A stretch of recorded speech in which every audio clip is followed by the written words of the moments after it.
Assalamualaikum. Hope you all will be fine. Our next topic of discussion is genome sequencing. Uh, as we have already gone through genome mapping.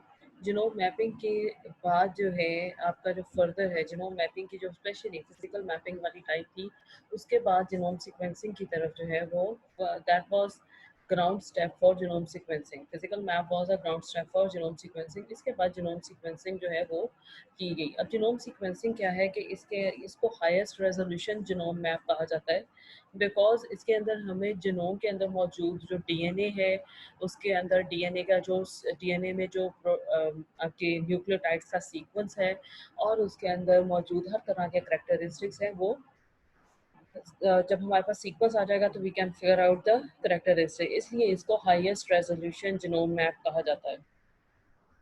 अब इसको carry out करने के different methods हैं. इसको direct, ज़ाहिर है हमारे पास nucleotides जो हैं वो हम डायरेक्ट नहीं देख सकते, इसलिए हम लोग क्या करते हैं कि सबसे पहले जो है वो वेक्टर्स जनरेट करते हैं. उन वेक्टर्स के अंदर हम अपनी जो भी सीक्वेंस है, जो हमारा डिज़ायर्ड फ्रेगमेंट है, उसको हम जो है वो ऑलरेडी अवेलेबल रिस्ट्रिक्शन एंडोन्यूक्लियोसिस के साथ कट करके वेक्टर्स में इंसर्ट करवाते हैं, और फिर उसके बाद इंसर्टिंग के बाद जो है वो आगे हम लोग उसके अंदर सिंथेसिस का जो है पोलीमराइजेशन और सिंथेसिस करवा के फिर उसके बाद उसको रीड आउट किया जाता है यूजिंग कंप्यूटर सॉफ्टवेयर. अब इसको कैरी आउट करने के डिफरेंट जो है मेथड्स हैं. दो अप्रोचेस जो हैं वो ज़्यादातर यूज़ की जाती हैं. ज़्यादातर जो सीक्वेंसिंग स्ट्रेटजी के लिए यूज़ की जाती हैं अप्रोचेस, दो shotgun approach and the hierarchical approach. Shotgun approach के अंदर जो है वो आपके छोटे छोटे फ्रेगमेंट्स पहले जो है वो बहुत ज़्यादा नंबर में प्रोड्यूस किए जाते हैं. For example you can say कि आपके जो सबसे पहले जो है डीएनए को पीसीआर किया जाता है, उसके बाद उसकी जो है वो रैंडम फ्रेगमेंटाइजेशन की जाती है यूजिंग रिस्ट्रिक्शन एंडोन्यूक्लियसेस. और उसके बाद चूंकि हमारे पास जो है वो मल्टीपल टाइम्स आ जाते हैं, तो हमारे मल्टीपल टाइम्स जो है वो सेम फ्रेगमेंट आ जाता है, इसलिए उन सब फ्रेगमेंट्स को कर लिया जाता है, आपका सीक्वेंस किया जाता है, और फिर उनमें से जो ओवरलैप्स हैं वो डिलीट किए जाते हैं. अब इस सारे के अंदर जो है ये आपका इसका ये वाला जो हमारा मेथड है ये ज़्यादा एक्यूरेट मेथड कहलाता है. इसकी वजह ये है कि ये आपके जो है मल्टीपल क्लोन्स लेता है या मल्टीपल फ्रेगमेंट्स लेता है, और उन मल्टीपल फ्रेगमेंट्स को रीड आउट करता है कि हाँ जी इनमें से कंसेंसस कौन सा है. जिसके अंदर कंसेंसस मौजूद नहीं होता, फॉर एग्जांपल यहाँ पे आपके पास फॉर एग्जांपल एक एक फ्रेगमेंट के अगेंस्ट 6 to 10 टाइम्स जो हैं वो 10 फ्रेगमेंट्स मौजूद होते हैं एक ही डीएनए के. अब 10 में से अगर 2 फ्रेगमेंट्स ऐसे हैं जिनके अंदर टी मौजूद है, बाकी सब के अंदर उस जगह पर सी मौजूद है, तो दैट इंडिकेट्स कि जो टी है दैट वाज एन एरर, ये मशीन एरर हो सकता है. ठीक है, इसके ये आपका जो अप्रोच है, चूंकि इसके अंदर ज़्यादा फ्रेगमेंट्स यूज़ किए जाते हैं, इसलिए ये आपके ज़्यादा ऑथेंटिक हो जाती है, क्योंकि हमारे पास कंपैरिजन के लिए डाटा ज़्यादा हो जाता है. जहाँ पर डाटा ज़्यादा होगा उसके अंदर कंसेंसस जनरेट करना ज़्यादा इजी है. अच्छा, उसके बाद जो दूसरा है that is the hierarchical approach. Hierarchical approach में जो है वो डिफरेंट मेथड यूज़ किया जाता है. हायरार्कियल अप्रोच के अंदर बजाय इसके कि डीएनए फ्रेगमेंट्स को जो है वो किया जाए आपके इसके अंदर जो है वो आपके सबसे पहले जो है फिजिकल मैप्स जनरेट किए जाते हैं इन हायरार्कियल अप्रोच. उसके बाद उन फिजिकल मैप्स की वजह से हम लोगों के पास जो है वो फ्रेगमेंट्स जो है वो आ जाते हैं कि कौन सा फ्रेगमेंट फर्स्ट आएगा, फिर सेकंड आएगा, फिर थर्ड आएगा. उन फ्रेगमेंट्स को लोअर लेवल पे उनको ज़्यादा पीसीआर नहीं करवाया जाता, जस्ट 1 to 2 टाइम्स पीसीआर करवा के तो उसके बाद उनको जो है आगे हम लोग सीक्वेंसिंग स्ट्रेटजी में ले जाते हैं. लेकिन इसका हमें नुकसान ये होता है कि अगर हमारे सीक्वेंसिंग के दौरान, सॉरी, पीसीआर के दौरान अगर आपके पास जो है वो एक भी बेस जो है वो गलत लग गई है, तो हमारे पास कंसेंसस जनरेट नहीं हो सकता. जो हमारे पास गलत इंफॉर्मेशन आ गई है उसी की बेस के ऊपर आगे सीक्वेंसिंग कर दी जाती है, जिसकी वजह से हमारे पास जो ये वाला मेथड है हायरार्कियल अप्रोच वाला, ये फास्ट तो बहुत है क्योंकि इसके अंदर मल्टीपल सीक्वेंसेस नहीं यूज़ हो रहे, मल्टीपल फ्रेगमेंट्स यूज नहीं हो रहे, लेकिन इसके अंदर प्रॉब्लम ये आ रही है कि ये आपके कंसेंसस जनरेट नहीं हो सकता. अगर एक न्यूक्लियोटाइड गलत आपकी मशीन एरर की वजह से एक भी न्यूक्लियोटाइड अगर गलत आ गई है तो वो गलत सीक्वेंस ही रहेगा. ठीक है, अब इसके अंदर let us start it's reading so that जो जहाँ भी जो चीज़ आएगी वो आपको साथ साथ बता दूंगी. The highest resolution genome map is a genomic DNA sequence that can be considered as a type of physical map describing a genome at the single base pair level. ये आपका हाईएस्ट रेजोल्यूशन जीनोम मैप है और इसको क्या consider किया जा सकता है as a type of physical map की एक टाइप जिसके अंदर सिंगल बेस पेयर लेवल तक जीनोम को फाइंड आउट किया जा सकता है, यूज किया जा सकता है. The DNA sequencing is now routinely carried out using the Sanger method. इन दोनों अप्रोचेस के आगे जो जो आगे दो अप्रोचेस बताएंगे उनके बेसिक्स Sanger method में ही है. This involves the use of DNA polymerases to synthesize DNA chains of varying lengths. The DNA synthesis is stopped by adding dideoxynucleotides. अच्छा, अब यहाँ पर सबसे पहले पोलीमरेज यूज किया जाएगा. जाहिर है जहाँ पर भी पोलीमराइजेशन का प्रोसेस है, whether that is DNA whether that is RNA, polymerase use होगा, respective polymerase. For example in case of DNA polymerisation अगर आप करवाना चाहते हो तो डीएनए पोलीमरेज आप यूज करोगे. आरएनए पोलीमराइजेशन करवाना चाहते हो तो आरएनए पोलीमरेज यूज करोगे. ठीक है, ये आपका जो है वो आपके डीएनए की वेरिंग लेंथ जो है उनको जनरेट करता है. वेरिंग लेंथ के अंदर इसके अंदर जो है सेंगर मेथड जो था उसके अंदर क्या किया जाता था कि एक डाइडी ऑक्सी न्यूक्लिक एसिड्स न्यूक्लियोटाइड्स जो है वो जनरेट करके उनको उनका मिक्सचर भी सैंपल जो आपके वॉल होते थे या सैंपल ट्यूब्स होती थी उनमें रखा जाता था. अब ये डाइडी ऑक्सी न्यूक्लियोटाइड्स का फंक्शन क्या है? एज यू ऑल नो कि आपके जो है कार्बन सॉरी ये जो आपके डीएनए के अंदर न्यूक्लियोटाइड्स हैं और जो आरएनए के अंदर न्यूक्लियोटाइड्स हैं उनकी जो शुगर है उसका फर्क है. शुगर का क्या फर्क है कि एक के अंदर जो है वो एक ऑक्सीजन कम है, that is deoxy ribonucleic acid जो कि डीएनए के अंदर मौजूद है. ये डीऑक्सी राइबोन्यूक्लिक एसिड जो है वो पोजीशन नंबर 2 पे होती है. अब हमारा क्या किया जाता था कि ये आपको पता है कि जब भी डीएनए ने या आपकी न्यूक्लियोटाइड्स ने जब भी अटैच होना है तो they need 5 and 3 prime ends. उनको 5 प्राइम एंड और 3 प्राइम एंड यूज करते हैं. हम क्या करते हैं कि जो 3 प्राइम एंड के ऊपर मौजूद ऑक्सीजन है वो रिमूव कर देते हैं. एक उसके पास ऑलरेडी रिमूव्ड है 2 प्राइम एंड की, दूसरी हमने रिमूव कर दी है 3 प्राइम एंड की. उससे क्या होगा कि जो 3 प्राइम एंड है जब वो आ जाएगा जहाँ पर भी आके आपका ऐसा डाइडिऑक्सी न्यूक्लियोटाइड जहाँ पर आके अटैच हो जाएगा जिसके पास 3 प्राइम एंड पर कोई ऑक्सीजन नहीं है तो नेक्स्ट 5 प्राइम जो आ रहा है उसके लिए अवेलेबल ऑक्सीजन नहीं होगी फॉर द पोलीमराइजेशन प्रोसेस. वहाँ पर आपका जो डीएनए है वो क्या करेगा, वो आपके सिंथेसिस को स्टॉप कर देगा या पोलीमराइजेशन को स्टॉप कर देगा. इसलिए उसने यहाँ पे कहा है कि आपकी DNA synthesis is stop by adding dideoxynucleotides. The dideoxynucleotides are labelled with fluorescent dyes. अब ये डाइडिऑक्सीन्यूक्लियोटाइड्स जो इनको लेबल भी किया जाता है using fluorescent dyes which terminate the DNA synthesis at positions containing all 4 bases resulting in nested fragments that vary in length by a single base. अब ये क्या करती है, इसको इसके अंदर जब डीएनए फ्रैगमेंट्स जनरेट किए जाते हैं तो इस तरह से बनाए जाते हैं कि आपकी एक अगर फ्रैगमेंट जो है 100 बेस पेयर का बना है तो नेक्स्ट फ्रैगमेंट 99 का बने, उससे नेक्स्ट जो है वो आपका 98 का बने, उससे नेक्स्ट 97 का बने. उससे क्या होगा कि आपकी जो वेरिंग लेंथ आ गई है, अब जो न्यूक्लियोटाइड लास्ट पर आ रही है वो न्यूक्लियोटाइड जो है वो अपना जो फ्लोरेसेंट या आपके वो जो पैटर्न देगी स्पेक्ट्रम का पैटर्न जो वो देगी उसकी वजह से वो डिटेक्ट होगी कि वहां पर कौन सा न्यूक्लियोटाइड अटैच है.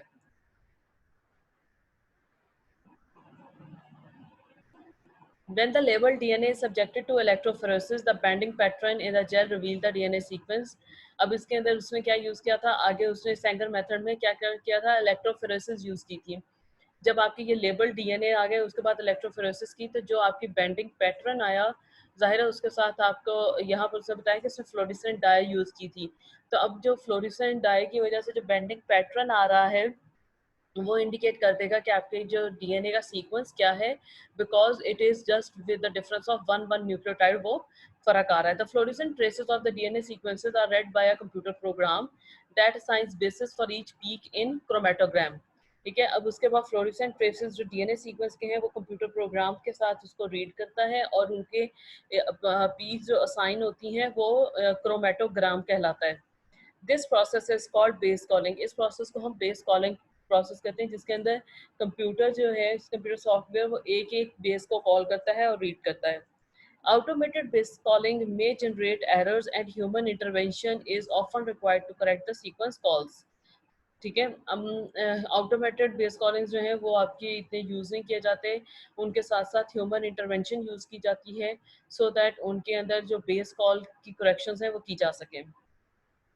There are two major strategies for whole genome sequencing, the shotgun approach and the hierarchical approach. यहाँ पर दो मेजर कैटेगरीज स्ट्रेटजीज यूज की जाती हैं होल जीनोम सीक्वेंसिंग की, कंप्लीट जीनोम सीक्वेंसिंग की, that is the shotgun approach and the hierarchical approach.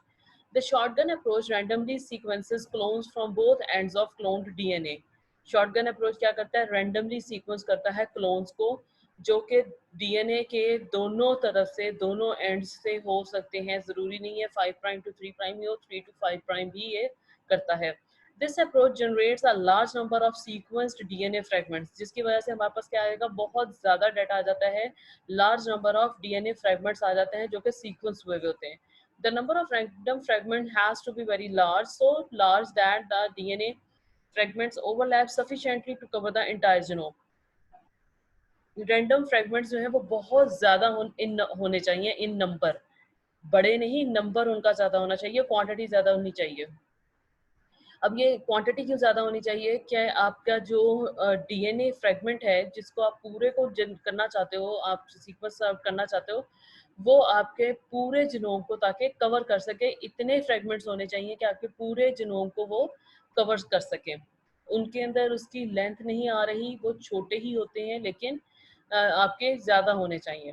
This approach does not require knowledge of physical mapping of the clone fragments, but rather a robust computer assembly program to join the pieces of random fragments into a single whole genome sequence.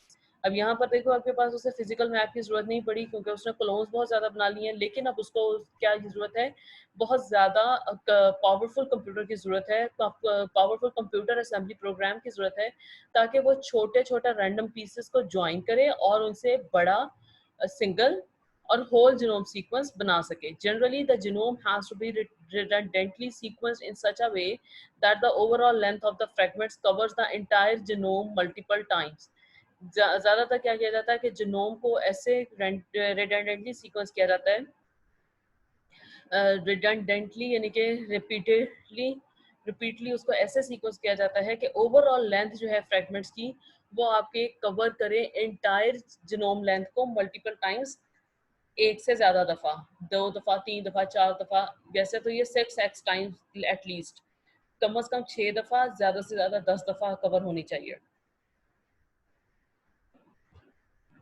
This is designed to minimize sequencing errors and ensure correct assembly of a contiguous sequence. ये आपकी इस तरह से design किए जाते हैं कि आपके सीक्वेंसिंग के दौरान आने वाले जो एरर्स हैं उनको कम से कम किया जा सके, मिनिमाइज किया जा सके। सीक्वेंसिंग एरर्स क्या है, जैसा मैंने अभी आप लोगों से पहले डिस्कस किया कि सीक्वेंसिंग एरर्स क्या होंगे, कि आपकी जो सीक्वेंस है, पॉलीमरेज जो है उसने वो चूंकि सिर्फ आपकी एक, आपको पता है ह्यूमन केस के अंदर 3 पॉलीमरेज हैं, वो क्यों हैं, ताकि वो प्रूफ रीड कर सकें और जो आपकी गलत बेस इंसर्ट हुई है उसको वहां से डिलीट कर सकें। लेकिन चूंकि हम जब क्लोन्स बनाते हैं तो पीसीआर के थ्रू क्लोन्स जनरेट हो रहे होते हैं, वहां पर आपका सिर्फ एक ही पॉलीमरेज यूज होता है, वो पॉलीमरेज सिर्फ आपकी जो है इंसर्शन कर सकता है, पॉलीमराइजेशन कर सकता है, लेकिन प्रूफ रीड नहीं कर सकता, जिसकी वजह से एरर चांसेस रह जाते हैं। तो इस एरर चांसेस को जो आपके सीक्वेंसिंग में आ रहे हैं इसको मिनिमाइज किया जाता है आपके मल्टीपल जो है ना फ्रेगमेंट्स के साथ। Overlapping sequences with an overall length of 6 to 10 times the genome size are normally obtained for this purpose. Overlapping sequences होते हैं, और ओवरलैपिंग सीक्वेंसेस कैसे होते हैं कि आपकी जितना जिनोम है, फॉर एग्जांपल अगर आपका जिनोम 100 बेस पेयर है तो कम से कम 600 बेस पेयर का आपके पास जो है वो ओवरलैपिंग सीक्वेंसेस आते हैं, कम से कम 600 बेस पेयर, और ज्यादा से ज्यादा जो है वो 1000 बेस पेयर आ सकते हैं, 1000 टाइम्स आ जाते हैं, ताकि क्या है कि आपका जिनोम, जो जिनोम का एक जो पार्ट है वो बेहतर तौर पर कवर हो सके, उसके अंदर एरर चांसेस कम हो सके। Despite the multiple coverage, sometimes certain genomic area regions remain unsequenced. इतनी मल्टीपल कवरेज के बावजूद कुछ जीनोमिक रीजन्स ऐसे होते हैं जो कि अनसीक्वेंस रह जाते हैं, mainly owing to cloning difficulties. उनकी वजह क्या है कि वो क्लोन नहीं हो सकते, उनके अंदर क्लोनिंग इश्यूज आ जाते हैं। In such cases the remainder gap sequences can be obtained through extending sequences from regions of non-genomic sequences using a more traditional PCR techniques, which requires the use of custom primers and perform genome walking in a stepwise fashion. अब इसको क्या है कि आपके पास क्या है, दरमियान में कहीं गैप रह गया है, सीक्वेंस नहीं आया। अब उसको किस तरह से किया जाता है कि हमारे पास जो सीक्वेंस आ गया है उसी की बेस के ऊपर प्राइमर जनरेट किए जाते हैं। अब वो प्राइमर जनरेट हो गए हैं तो उसके बाद का जो फ्रेगमेंट होगा, जाहिर है चूंकि वो उसी के अगेंस्ट बने हुए हैं जो बहुत ज़्यादा क्लोज प्रॉक्सिमिटी में था, तो अब इसके साथ क्या किया जाता है, नॉर्मल जो पीसीआर टेक्निक है वो यूज़ की जाती है। अब उसके साथ क्या होगा कि आपका जो कि चूंकि प्राइमर बहुत ज़्यादा स्पेसिफिक है तो वो सिर्फ उतने ही पार्ट को के प्राइमर के तौर पर एक्ट करेगा और आगे एक्सटेंड कर देगा पॉलीमराइजेशन को, और इस तरह से फिर उस वो आपका जो गैप आया था वो आपका ख़त्म हो जाएगा। या फिर आप इसके अलावा परफॉर्म करते हो जीनोम वॉकिंग, उसके साथ क्या होगा कि आपके जो प्राइमर्स आपने जनरेट किए हैं या जो आपके पास प्रोब्स हैं आप उनको यूज कर सकते हो to figure out the sequence. लेकिन जब आपके प्राइमर आ गए हैं, प्राइमर के बाद आप दोबारा पीसीआर करोगे, पीसीआर के थ्रू आपको जो है वो जो है वो रीजन मिल जाएगा उसका, लेकिन उसको फिर बाद में सीक्वेंस किया जाता है और फिर सीक्वेंसिंग के थ्रू उसका जो है वो फाइंड फिगर आउट किया जाता है। दैट दिस स्टेप जिसके अंदर हमारे पास जो गैप्स हैं वो रिमूव किए जाते हैं in sequence data, that is called finishing, which is followed in a stepwise fashion. Thus, this step of genome sequencing is also known as finishing, which is followed by computational assembly of all the sequence data into a final complete genome. Finishing के बाद जो है आपके computational assembly की जाती है तमाम sequence data की, ताकि वो कंप्लीट जीनोम जो है वो बना सके। सेकंड जो है that is hierarchical approach. Hierarchical genome sequencing approach is similar to the shotgun approach. ये भी शॉटगन अप्रोच की तरह की ही है but on a smaller scale, लेकिन छोटे स्केल पे। जिस तरह आपके शॉटगन अप्रोच के लिए बहुत ज़्यादा रैंडम फ्रेगमेंट्स जनरेट किए गए थे, ऐसा नहीं किया जाएगा, लेकिन ये फ्रेगमेंट्स जनरेट होते हैं। फ्रेगमेंट्स जो है उस शॉटगन की निस्बत बड़े भी होते हैं और हमारे पास फिजिकल मैप्स की बेस पर जनरेट होते हैं, इसलिए वो रैंडम नहीं होंगे। The chromosomes are initially mapped using the physical mapping strategy. Chromosomes को सबसे पहले initially map किया जाता है physical mapping strategy के through. Longer fragments of genomic DNA 100 to 300 kb are obtained and cloned into a high capacity bacterial vector called bacterial artificial chromosome. आपके पास यहाँ पे क्या किया जाता है कि जीनोमिक डीएनए के लॉन्गर फ्रेगमेंट्स जनरेट किए जाते हैं जो कि 100 से 300 किलो बेसिस के होंगे और उनको क्लोन किया जाता है हाई कैपेसिटी बैक्टीरियल वेक्टर्स में, जैसे कि बैक्टीरियल आर्टिफिशियल क्रोमोसोम, इसी तरह यीस्ट आर्टिफिशियल क्रोमोसोम हैं और इसके अलावा ह्यूमन आर्टिफिशियल क्रोमोसोम्स भी हैं, लेकिन वो इस काम के लिए यूज़ नहीं किए जा रहे। इसके लिए बैक्टीरियल आर्टिफिशियल क्रोमोसोम्स जो है वो यूज़ किए जाते हैं। Based on the results of physical mappings के रिजल्ट्स की बेस के ऊपर the locations and order of the back clones on a chromosome can be determined.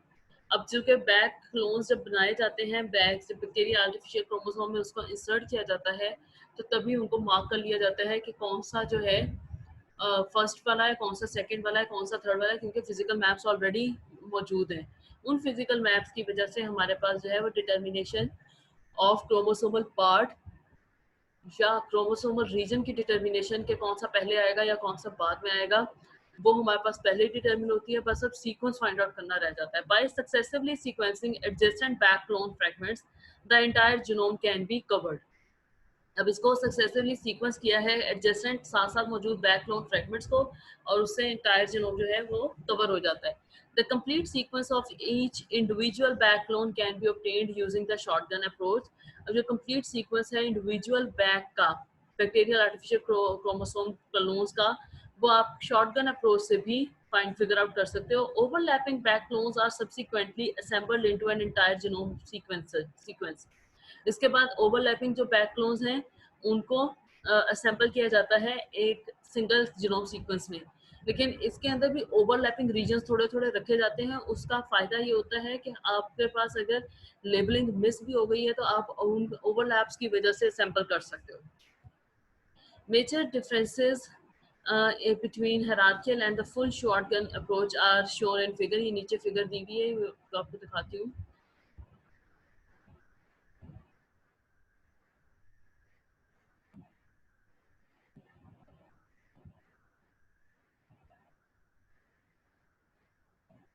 ये आपके पास फिगर है, 17.2 फिगर है ये।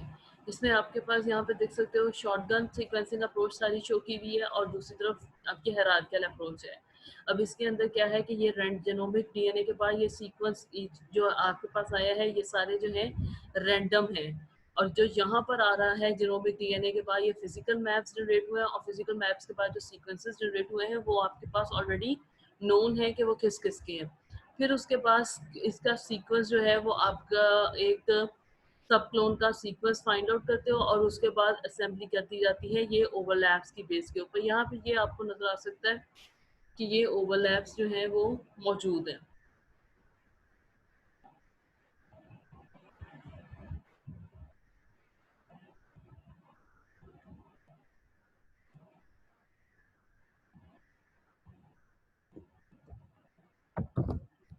यहाँ पर आप देख सकते हो कि आपके पास जो है सबसे पहले शॉटगन सीक्वेंसिंग अप्रोच में ये आपके पास जीनोमिक डीएनए है, उसके बाद generate many short fragments which are clone. ये आपके सारे जो है शॉर्टर फ्रेगमेंट्स हैं जो एक एक बॉक्स की फॉर्म में शो किए गए।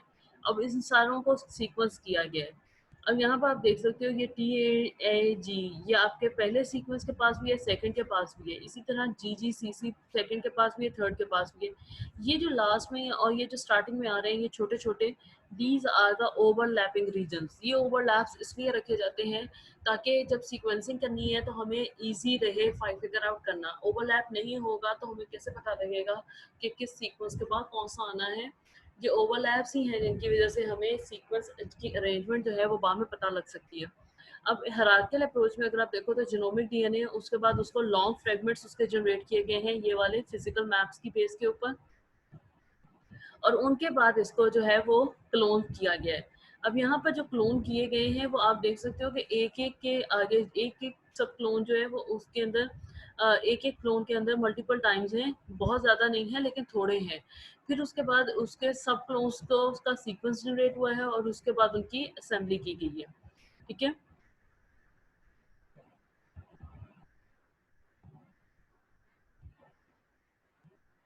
अच्छा, अब इसके बाद जो है वो लास्ट में during the era of human genome sequencing there was a heated debate There was a heated debate on the merits of each of the two strategies. Genome human genome sequencing के time पर इन दोनों के ऊपर जो है वो बहुत ज़्यादा जो है वो डिबेट्स की गई हैं कि किसका हमें फ़ायदा है और किसका नहीं है।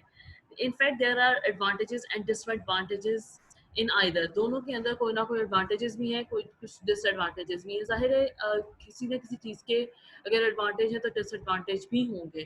फॉर एग्जाम्पल आपकी हायरार्किकल अप्रोच जो है वो मोर स्लोअर है क्योंकि उसके लिए पहले फिजिकल मैप्स जनरेट करने पड़ते हैं।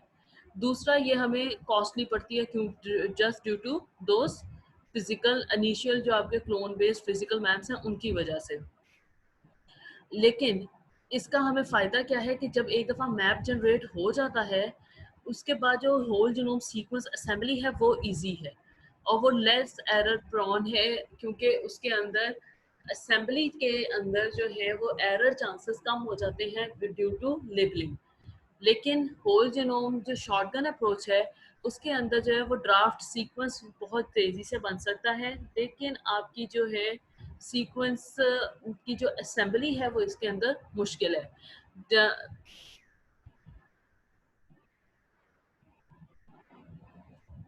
During the era of human genome sequencing, there was a heated debate on the merits of each of the two strategies. In fact, there are advantages and disadvantages in either. The hierarchical approach is slower and more costly than the shotgun approach because it involves an initial clone based physical mapping step. क्या है कि hierarchical approach जो है वो slower भी है और more costly है than shotgun approach क्योंकि इसके अंदर initial clone based physical mapping step जो है वो रिक्वायर्ड है। However, once the map is generated, assembly of the whole genome becomes relatively easy and less error prone. तो आपके जब एक दफ़ा मैप बन जाता है उसके बाद आपकी होल जीनोम की जो असेंबली है वो रिलेटिवली इजी हो जाती है और उसके अंदर एरर चांसेस भी कम हो जाते हैं। In contrast the whole genome shotgun approach can produce a draft sequence very rapidly because it is based on direct sequencing approach. अब दूसरी तरफ क्या है कि होल जीनोम शॉटगन अप्रोच जो है वो आपका ड्राफ्ट सीक्वेंस बहुत तेजी से बना सकती है क्योंकि इसके अंदर डायरेक्ट सीक्वेंसिंग अप्रोच है। इसके अंदर पहले फिजिकल मैप्स जनरेट नहीं किए जाते। However, it is computationally very demanding to assemble the short random fragments. लेकिन ये आपके बहुत ज़्यादा कंप्यूटेशन पावर डिमांड करती है because of short sequence fragments जिनको बाद में असेंबल करना होता है। Although the approach has been successfully employed in sequencing small microbial genome, हालांकि ये वाली जो अप्रोच है ये बहुत माइक्रोबियल जीनोम्स के लिए के सीक्वेंसेस पे अप्लाई की गई है for a complex eukaryotic genomes that contain high levels of repetitive sequences. इसके अलावा ह्यूमन जीनोम के लिए भी ये यूज़ की गई है जहाँ पर उसके अंदर बहुत ज़्यादा रेपिटेटिव सीक्वेंसेस थे, वहाँ पर इसने बहुत अच्छा रिजल्ट दिया है। Such as a human genome the full shotgun approach becomes less accurate and tends to leave more holes. अब क्या है जो आपके रेपिटेटिव रीजन्स कौन से हैं 2000 फिर आप लोगों को टीलोमेरिक रीजन्स और सेंट्रोमेयर, ये ऐसे हैं जहाँ पर जीसी रिपीट्स बहुत ज़्यादा हैं। अब जहाँ पर जीसी रिपीट बहुत ज़्यादा होता है वहाँ पर सीक्वेंसिंग स्ट्रेटजी जो है वो फेल हो जाती है because after a certain time limit या आपके कुछ बेसिस की रीडिंग के बाद आपके जो ये कंप्यूटर सॉफ्टवेयर हैं they are unable to read, जिसकी वजह से बिकॉज ऑफ विच क्या क्या होगा कि आपके पास वहां पर दरमियान में होल्स रह जाते हैं या गैप्स आ जाते हैं बिकॉज के आपके बहुत ज़्यादा सीक्वेंस जो है वो रिपीट हो रहा होता है और बार बार रेपिटिशन की वजह से सिग्नल लॉस हो जाता है, नॉइज बढ़ जाता है और सिग्नल जो है वो कम हो जाता है। इसलिए उसने कहा है कि आपकी जो है स्मॉल माइक्रोबियल जीनोम के लिए बहुत ज़्यादा ये वाली सीक्वेंसिंग अप्रोच यूज़ की गई है, शॉटगन अप्रोच। लेकिन कॉम्प्लेक्स यूकैरियोटिक जीनोम के लिए यहाँ पर क्या किया, रेपिटेटिव सीक्वेंसेस की वजह से ये ज़रा थोड़ा सा मुश्किल पेश करती है। क्या है, such as the human genome the full shotgun approach becomes less accurate and tend to leave more holes in the final assembled sequence. यहाँ पर क्या होगा कि ह्यूमन जीनोम में जहाँ पे रेपिटेटिव रीजन्स हैं वहाँ पर आपके जो है ये लेस एक्यूरेट और होल्स छोड़ देती है फाइनल असेंबल्ड सीक्वेंस में as compare to hierarchical approach. लेकिन इसको भी ओवरकम किया गया है। किस तरह से ओवरकम किया गया है वो आप लोगों को इसके बाद आगे जो है वो असेंबली में बताऊंगी कि वो किस तरह से कवर अप किया गया है।